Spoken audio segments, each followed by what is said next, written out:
You are not alone in the forest.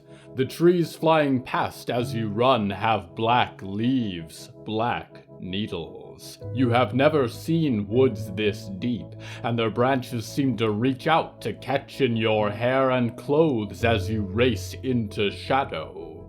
You are becoming unsure if the music behind you could possibly be as bad as the unknown that is ahead.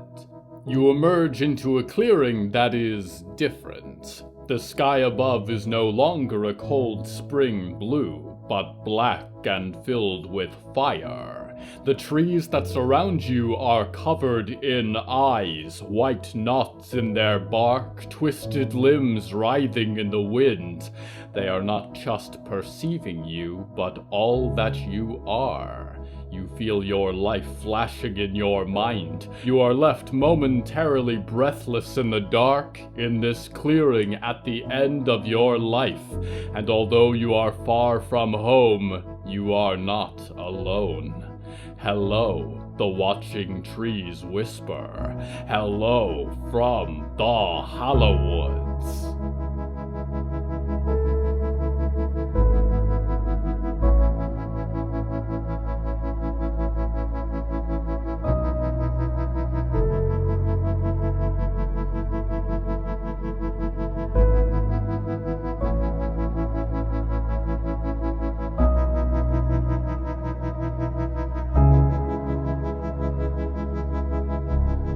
Right now, I'm sitting on a log by the edge of a thick swamp. It's not particularly pleasant, and neither is the traveler wading through it. Like so many in these ethereal woods, he is searching for someone, and his wanderings will never be quite complete. What is it in us that compels our souls to search for others? The theme of tonight's episode is spirits.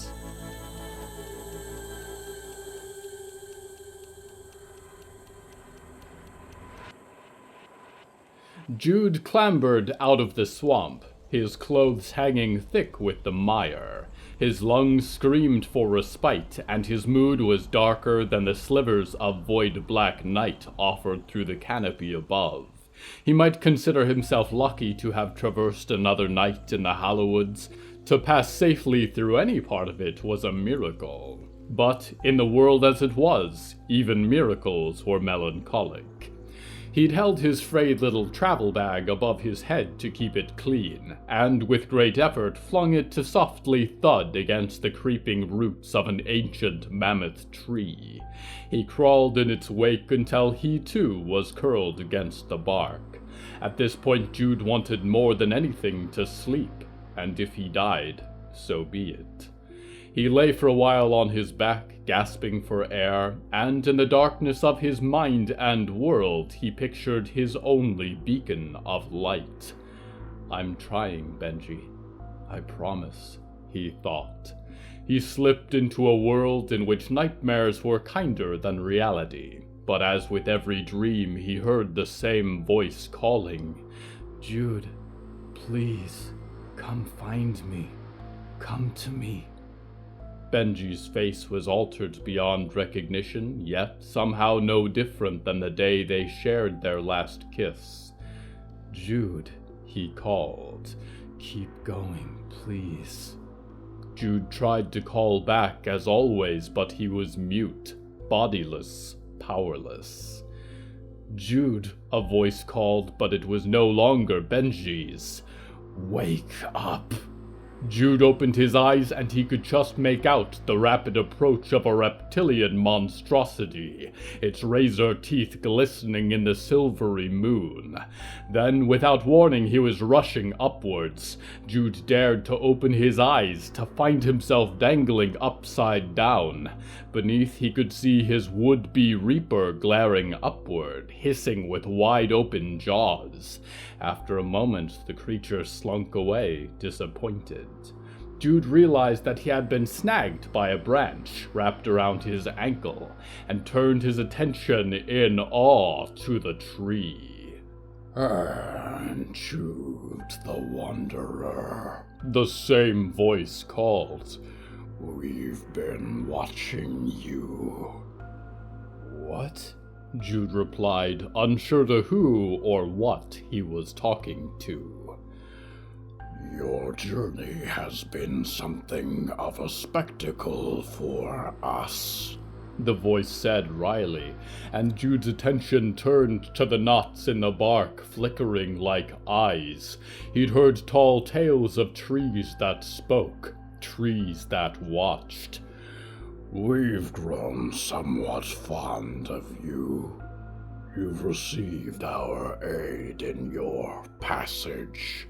The branches shivered with a sudden gust of wind, and Jude could hear a chorus of whispers within the leaves. We see much, Jude, but we ask for an answer.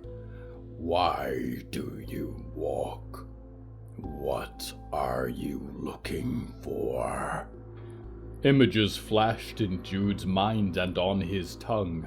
His parents plucking him up without warning during the great exodus to the north, being torn away from Benji in the journey, the desperate years spent in the settlement, the call of his partner's voice in his dreams every night, the loss of his parents, the experience of having nothing, no one, no reason to remain, setting out in search of the voice that only sleep offered him.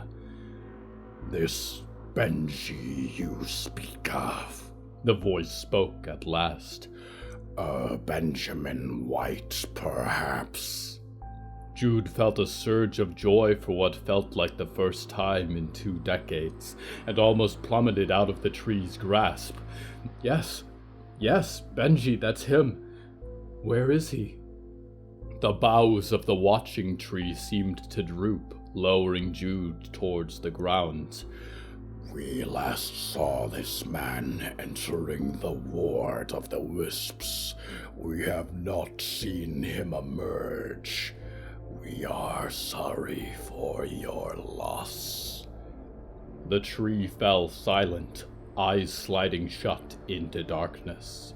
Jude demanded more information. He sobbed and slammed his fists against the trunk, but all that he was left with were bloodied fists and stinging tears. Other travelers had mentioned the ward of Wisps, a stretch of bogs not known for prowling monsters or twisted wildlife, but for the very absence of such.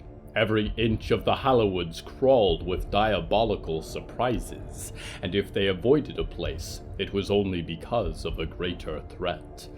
But if Benji was there, I've already accepted I may die on my journey, Jude mused. Why should the destination be any different? In the days of walking that followed, each person he encountered pointed him in the same direction, but offered the same advice. The fairy woman can get you close, but you'll find nothing but death in the ward. Jude didn't care. Whether it was Benji or demise, he was tired, empty, and ready for either possibility. It was weeks before he found himself in a small hotel called the Resting Place, drunk on a black moonshine, speaking to a woman who was the epitome of a barbarian. She was almost double his height, and her biceps could have put the ancient Watcher's branches to shame. The skin beneath her rawhide outfit was lacerated with a mass of scars. When he mentioned his destination, he saw something in her expression, in her one remaining eye, that seemed an uncommon visitor. Fear. The next morning, Jude was woken by the lumbering giantess above his figure, and she beckoned for him to follow. They journeyed through the mire, and the fog grew thicker with every step, until Jude felt a sudden hand on his chest. She pointed beyond them, and Jude saw a vast pool of water. It was crystal clear, which, though beautiful, was incredibly unsettling, seeing as even the drinking water in the Hallowoods was often murky. She guided him along the bank, and as he watched the swirling fog above the surface whirled, and danced in a haunting fashion. The tendrils seemed to call him, imploring him to join them, but the woman kept him on track. Soon they were on a precarious raft that looked barely fit for the purpose. "She's the fairy woman," Jude realized. The ferry glided across the crystal waters without the faintest echo of a ripple, and the fog seemed to clear for them as they crossed. Soon the raft knocked into the other side of the expanse, and the woman gestured for Jude to alight. He did so, and before he could turn to thank her for the help, she was already pushing off, and within seconds was lost from sight and sound. Jude turned, shaking with nerves, and pushed onward. It was strange. No beasts, no shadows, no snagging roots or darting bugs, just flatland and fog. He journeyed into the expanse until finally he could make out a ring of tall, slender trees, and beyond them only the darkness of the ward. He tried to enter, but his legs were rooted. He couldn't move, try as he might. Despairing tears began to trickle down his cheeks, and with a flare of frustration he called, "Benji!" Somewhere within the ward, he saw one light, then another, and another. Millions of them sweeping from behind the thin trunks, burning with alien light, mesmerizing and horrifying. The thin trunks that stood at the edge of the ward shifted to form a perfect gateway, and within Jude could hear a chorus of voices ringing with cherubic grace. He stepped in, like a moth to a flame, unable to tear his focus away. He heard one voice clear above the others. "Jude," it said, the voice from his dreams, Benji's words. "You came." As Jude rushed into the starlit darkness, he didn't realize the gateway behind him was already sliding shut. All he could do was walk and follow and hope.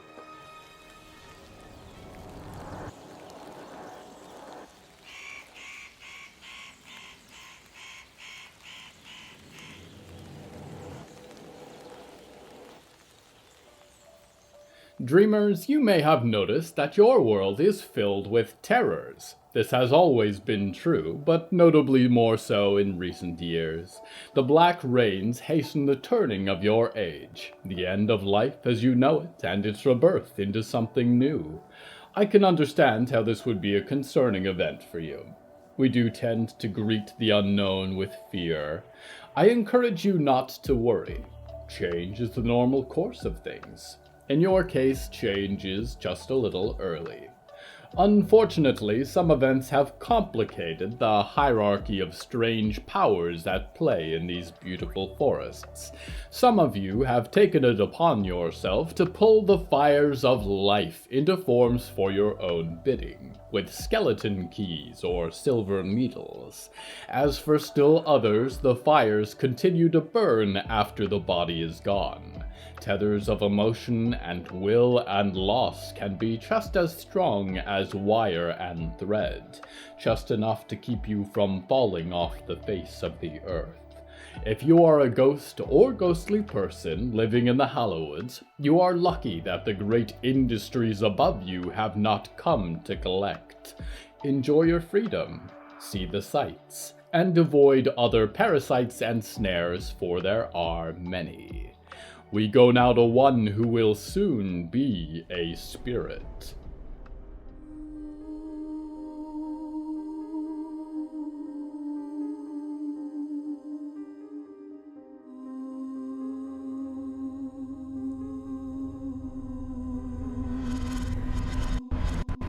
Zelda stared at the small green light from the cabinet keyhole.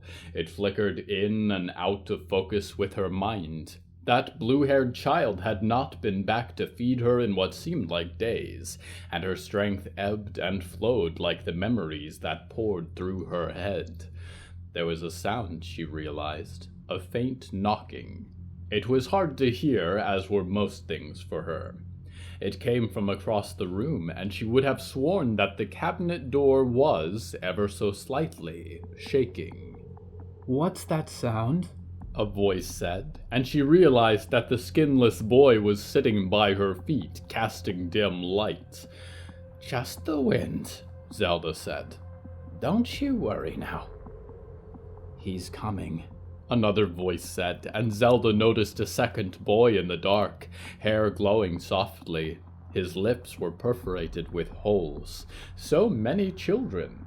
His piercing eyes glanced up the stairs behind Zelda, she guessed, to the basement door. Suddenly her world was blinding white as the door at the top of the stairs swung open. It closed again, and she heard the lock twist before creaking steps descended into the shadows. "Solomon? Is that you?" Zelda said. It was hard to remember who he was. Her neighbor, perhaps. "It's getting dark so early these days. Your boys shouldn't be out playing on a night like this. They'll all catch colds." There were steps in the pitch blackness, but Zelda could see 2 pinpoints of emerald light, gleaming like a bad Polaroid picture. They stared at her with a predator's focus. "Zelda Duckworth," the voice said, "the time has come for your redemption." The basement lights flicked on, and Zelda caught sight of the unfinished harp standing on the floor in front of her like an omen of death. With it came a sudden rush of clarity, all the dark whispers that had filled her ears the last few nights. "Is this what you did to Abigail?" she said. Solomon was a terrible sight to behold, his glasses shining like great eyes, his coat soiled, and his hair damp against his skull. He stepped closer, his glowering face far too close to hers. "Who told you that name?" he demanded. "Did you keep her trapped like this too, you old vulture? Before you turned her into that flute in your pocket? I've never been a spiritual woman, but do you think God or anyone else will forgive you for what you did to her? What you're about to do to me?" She tried to remember the words she'd been given and hoped they would be enough. Solomon stared at her with wide, unblinking eyes and put a trembling hand on his desk. "You can still make this right, Solomon. You can let me go. You don't have to do this. I have a son just like you. You know my Jonah? Are you going to take his mother away?" Solomon seemed to contemplate this, but his eyes darted over to the desk. A single piano key sat upon it among the tools and scrap wood, and when he turned back to Zelda, he was grinning wide. "I do not have a son," he spat. "Persephone is sick. She has told you all these things, yes? Hoping to buy your way out of the fire? It is in the nature of sinners to resist the will of God, even when it is best for them. You will never be afraid again after this, Zelda.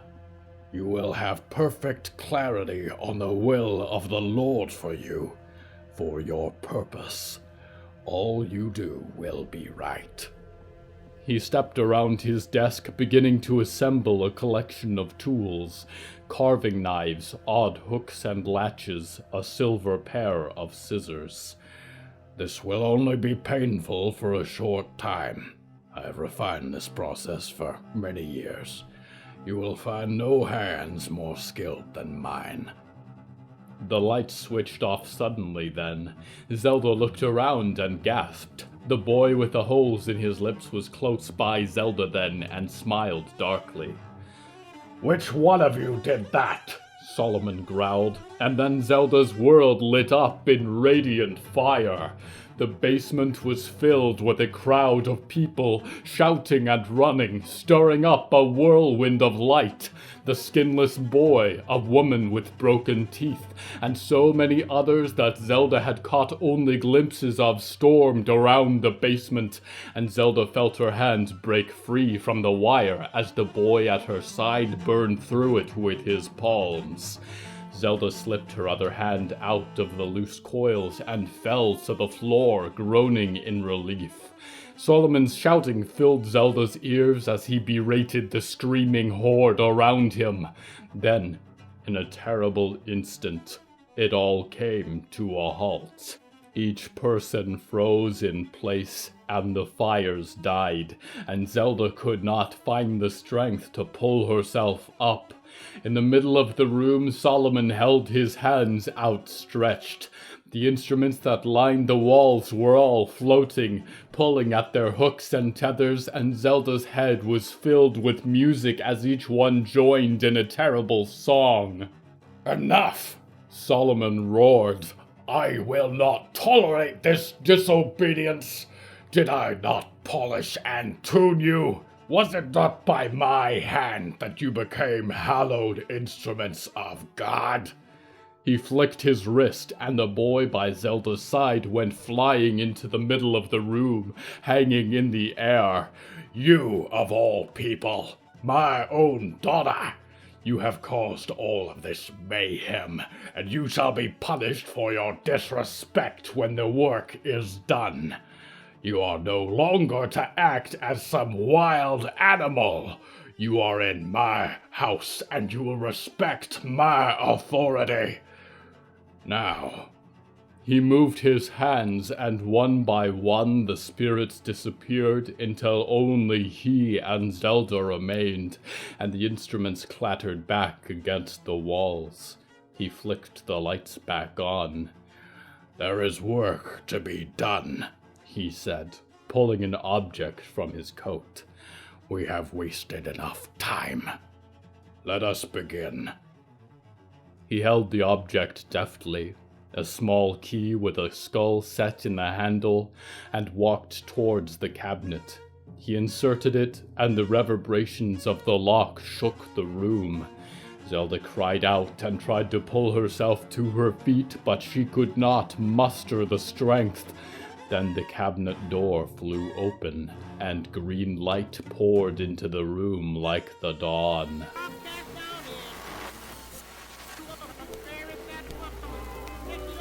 Hello, dreamers. I am Lady Ethel Mallory, and I'm here with some good news.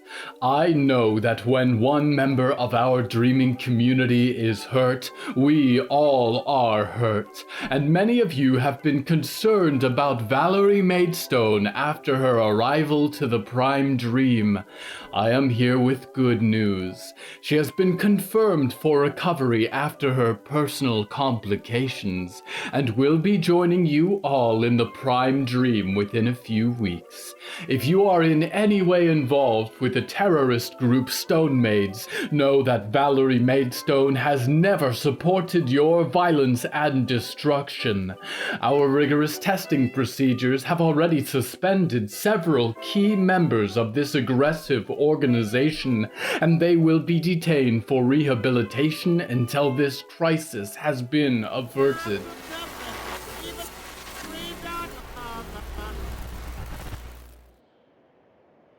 Dreamers, I do not trust that what remains of Valerie Maidstone is well. I also do not trust anything that Lady Ethel Mallory says. We return now to Zelda Duckworth. For a moment, Zelda could see only light flashing green into blinding white. She could barely see the workbench of knives, or the wicked old man, or the harp that awaited her bones. All she could see was a hand, reaching through the doorway of light on the far side of the room, and it was followed by a face and a soft round body as a man stepped into the basement. His eyes shone like emeralds, and his face radiated strange light, and that was the moment Zelda knew she must be dead, because she recognized the face of the angel.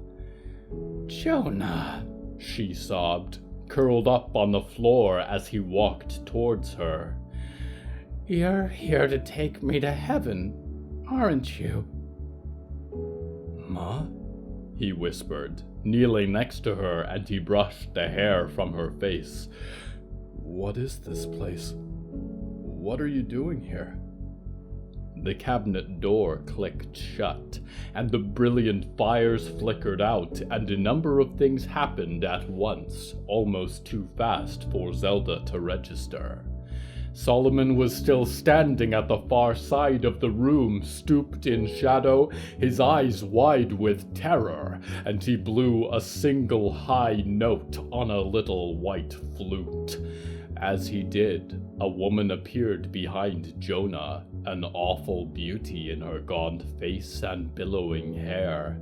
She went racing across the room, hands reaching for Jonah's throat, but stopped as a word filled Zelda's head and the whistle of the flute came to a sudden halt.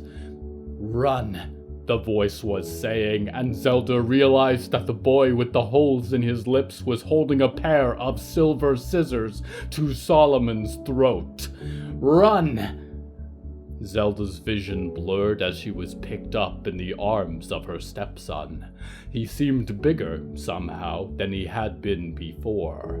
She was carried up the stairs, shook as the door broke open, and winced as she saw daylight for the first time in quiet ages. There was a scream from below, from the boy, and she wished for all she had that she could help him, but she was too weary to keep her head up, and the sunflowers of the lawn blurred into yellow and green. There were people with sewn-together faces staring blankly, and then she was deposited gently in the passenger seat of Jonah's truck. Jonah clambered into the driver's side, finding the keys still in the ignition. It roared to life with a comforting growl, and as it rolled away, she could see the sewn-up people waving, as though she were a queen. Zelda waved back, laughing softly, and nodded into darkness, a cavern of tree trunks and terrible roots, and left the house in the distant afternoon sun.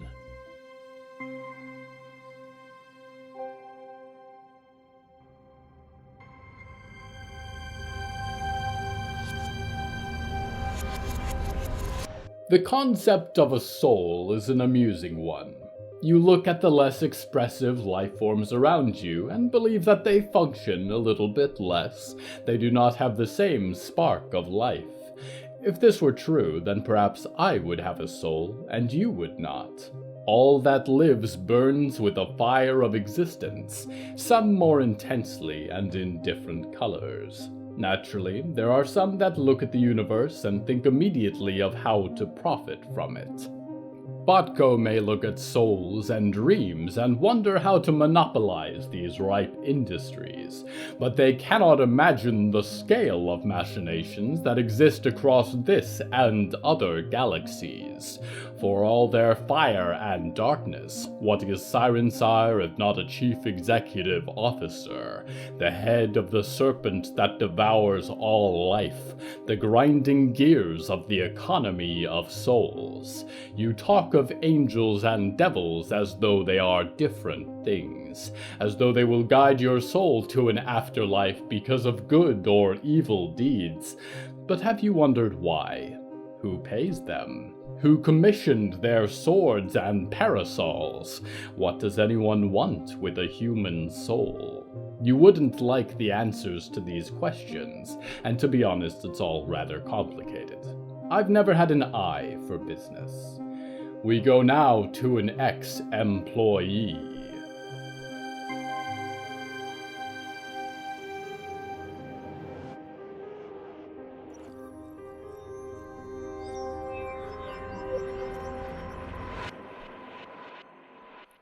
Barb sighed in relief as he pulled the bandages from his eyes and sank into the tub. If you were going to burn your resources, you might as well invest in a good bath. The bubbles threatened to overflow, rising in heaps and smelling faintly of roses, as all good bubbles do. There was a knock, unfortunately, on the door. "Can I get 10 minutes to myself?" Barb sighed loudly. "It's important," the Countess called through the doorway. "Are you decent?" "As decent as I get."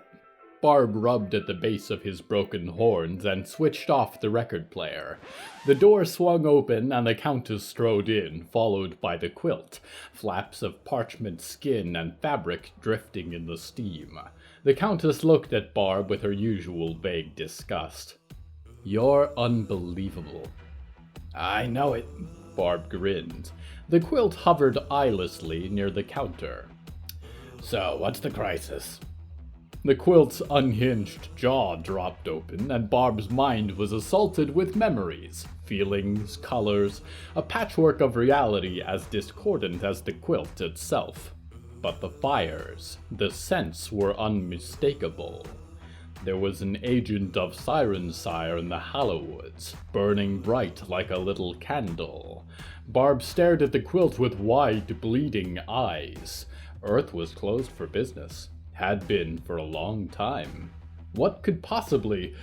The next images brought Barb even more surprise. There were 3 others in proximity, traveling together, although that would deny every regulation in the book. There were 2 revenants, and no offense to the quilt, but that was like a boat cleaner making friendly with the barnacles. The last person, though, was the most shocking. A starhound, a hunting dog, a werewolf, a jolly old fire snuffer. Without feeling it out for himself, he would have said it was impossible. "I didn't know there were any of those still around," Barb hissed. His bathwater felt suddenly cold. "Tolshatol hasn't thrown out covenants in centuries, I don't think." "Are you in danger?" the Countess said. The quilt closed its gaping maw, and the images ended. Barb eyed his toe claws in the bubbles.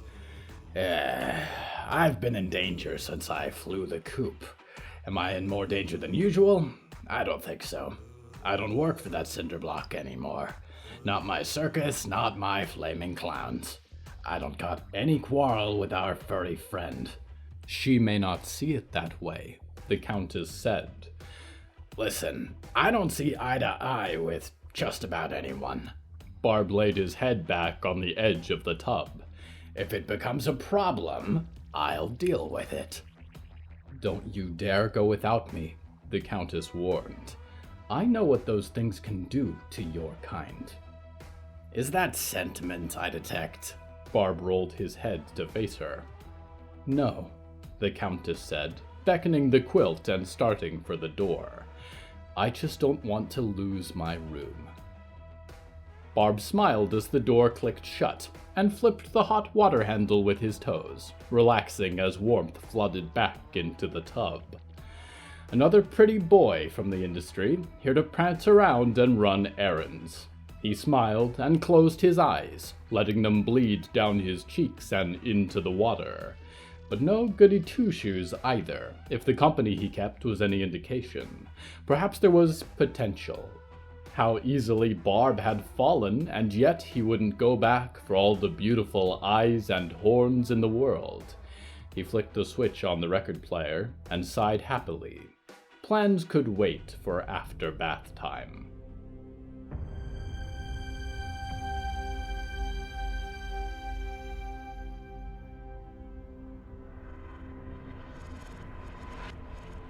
Spirits. You take comfort in knowing that you hold something special in your hands and in your heart. A spark of life in a dark universe, the ability to create, to make art, to look back at the stars that birthed you and taught them in defiance. Be proud, dreamers. Be proud to be alive. Be proud that in this moment your spirit burns in a body that is all yours, and as long as you still have moments to breathe, this universe, this experience belongs to you. All the life and beauty of your little planet burns as one, a twinkling of light between the stars. Caught for a moment in a sunbeam, you have emerged from the darkness, and one day you will drift back into shadow, and you will only be left with the memory of the beauty you made, the power of the love you shared, and a little spark of fire. Until every fire goes dark, I am your loyal host, waiting quietly for your return to the Hallowoods.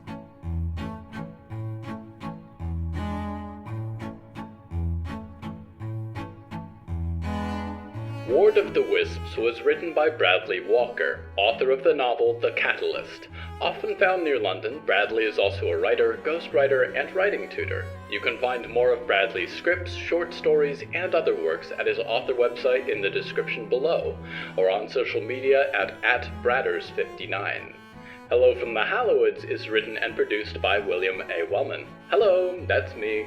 If you enjoyed this show, please don't forget to follow it and share it with a friend.